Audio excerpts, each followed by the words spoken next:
Welcome back to our channel Easy Mathematics for You। Previous class में polynomials के बारे में कुछ बेसिक टर्म्स जो उसमें यूज होती हैं वो मैंने आपको बताई थी। अभी पॉलिनोमियल्स को सॉल्व करने के लिए हमें कुछ की पॉइंट्स हैं जो हमें ध्यान रखने ज़रूरी हैं, वही मैं आपको आज की क्लास में बताऊंगी। पहला पॉइंट है कि powers of the variable involved are non negative integers. यहाँ ध्यान देने वाली बात यह है कि किसी भी पॉलिनोमियल में जो वेरिएबल यूज हुए हैं उनकी पावर्स का नॉन नेगेटिव होना ज़रूरी है। नॉन नेगेटिव का मतलब कि वो पॉजिटिव होनी चाहिए। अब किसी पॉलिनोमियल के वेरिएबल में अगर x की पावर माइनस में लिखी है तो वो अलजेब्राइक एक्सप्रेशन पॉलिनोमियल नहीं है। इसी तरह अगर कोई भी वेरिएबल डिनोमिनेटर में लिखा हुआ है लाइक 1/x और 1/y² या x/y या फिर x²/y, कुछ भी लिखा हो सकता है। बस आपको इतना ध्यान रखना है कि वेरिएबल डिनोमिनेटर में नहीं होना चाहिए, क्योंकि वेरिएबल के डिनोमिनेटर में आते ही उसकी पावर नेगेटिव हो जाती है। जैसे ये यहाँ लिखा है x की पावर -1, तो ये एग्जैक्टली इसी के ही इक्वल है 1/x। तो आपको यहाँ ध्यान रखना है कि वेरिएबल डिनोमिनेटर में नहीं होना चाहिए उस अलजेब्रिक एक्सप्रेशन में, अदरवाइज वो एक पॉलिनोमियल नहीं होगा। Second point, a polynomial is said to be in simplest form when no two of its terms are similar। कोई भी पॉलिनोमियल अपनी सिंपलेस्ट फॉर्म में तब तक नहीं होता जब तक कि उसकी जो सिमिलर टर्म्स हैं वो अलग अलग लिखी हो। जैसे कि 2x² + 7x + 5। इस पॉलिनोमियल में आप देखें तो x की पावर यहाँ 2 है, फिर 1 है और फिर एक कांस्टेंट आ गया है, तो ये अपनी सिंपलेस्ट फॉर्म में है। लेकिन अगर ये इस तरह लिखा होता है 2x² + 5x + 2x + 5, तो ये पॉलिनोमियल तो है but it is not in simplest form, क्योंकि यहाँ पर दो लाइक टर्म्स जो हैं वो अभी एग्जिस्ट कर रही हैं। तो ये दोनों लाइक टर्म्स को कंबाइन करते ही वो पॉलिनोमियल अपने सिंपलेस्ट फॉर्म में आ जाता है। नेक्स्ट इज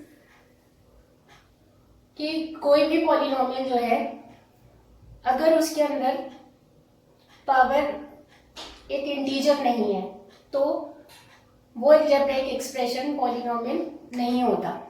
5x² + 2x की पावर 3/2 लिखा है मैंने +7, तो ये अलजेब्रिक एक्सप्रेशन एक पॉलिनोमियल नहीं है, because it contains a term with power 3/2 which is not an integer. अब 3/2 एक क्या है हम जानते हैं, फ्रैक्शन नंबर है। ये एक फ्रैक्शन है, तो नंबर लाइन आपने पढ़ी होगी। नंबर लाइन में सेंटर में हम 0 लिखते हैं और उसके राइट साइड पर पॉजिटिव नंबर्स लिखते हैं और लेफ्ट पर नेगेटिव। तो नंबर लाइन पर अगर हम इसे देखें तो 3/2 को अगर मैं सॉल्व करती हूँ, डिवाइड करती हूँ 3 को 2 से, तो 1.5 आता है। और 1.5 क्या है, एक डेसिमल नंबर है। तो यहाँ पर जब भी फ्रैक्शन में पावर होगी तो वो अलजेब्रिक एक्सप्रेशन, फ्रैक्शन में पावर किसी वेरिएबल की होगी तो वो अलजेब्रिक एक्सप्रेशन पॉलिनोमियल नहीं होगा। नेक्स्ट है 3x² + 5√x + -4 is not a polynomial. ये एक्सप्रेशन भी पॉलिनोमियल नहीं है, क्योंकि इसमें जो वेरिएबल है वो स्क्वायर रूट के अंदर है, और स्क्वायर रूट को जब हम सॉल्व करते हैं तो power again comes in fractional number, that is 1/2। तो 1/2 आ रही है पावर, इसलिए ये एक पॉलिनोमियल नहीं है। तो हमें पॉलिनोमियल किसी अलजेब्रिक एक्सप्रेशन को देखने के लिए कि वो पॉलिनोमियल है या नहीं, इन सभी पॉइंट्स को ध्यान में रखना ज़रूरी है। और यहाँ एक चीज़ और क्लियर कर दूँ आपको कि जब हम काउंटिंग सीखते हैं बेसिक क्लासेस में तो 1 2 3 4 से स्टार्ट करते हैं। तो 1 2 3 4 1 से जो स्टार्ट होते हैं वो नेचुरल नंबर्स होते हैं। 1 2 3 4 एंड सो ऑन, आगे तक कहीं तक भी काउंटिंग जा सकती है।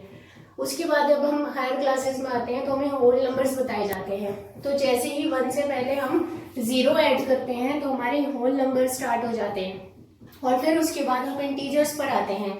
तो जीरो के लेफ्ट में जैसे ही हम नेगेटिव नंबर्स स्टार्ट करते हैं, जैसे कि जीरो के राइट में पॉजिटिव नंबर्स थे 1 2 3 4, तो 1 2 3 4 जैसे ही नेगेटिव में आ जाते हैं तो वो इंटीजर्स कहलाते हैं। तो ये कुछ पॉइंट्स थे जो कि पॉलिनोमियल्स के रिगार्डिंग प्रॉब्लम्स को सॉल्व करने के लिए आपको हर टाइम ध्यान में रखने चाहिए, क्योंकि यहाँ पर इन पॉइंट्स का क्लियर होना इसलिए ज़रूरी है कि हमें यहाँ पर ये नहीं करना है कि हमें सिर्फ प्रॉब्लम सॉल्व करनी है या हमें कोई एक पर्टिकुलर एक्सरसाइज को कंप्लीट करना है। अगर ऐसा मुझे लगता है कि अगर आपके बेसिक कॉन्सेप्ट्स आपको अच्छे से समझ आते हैं तो आप किसी भी तरह की प्रॉब्लम को लेकर प्रोसीड कर सकते हो और उसके सॉल्यूशन तक पहुंच सकते हो। So this is all for today. Thank you so much.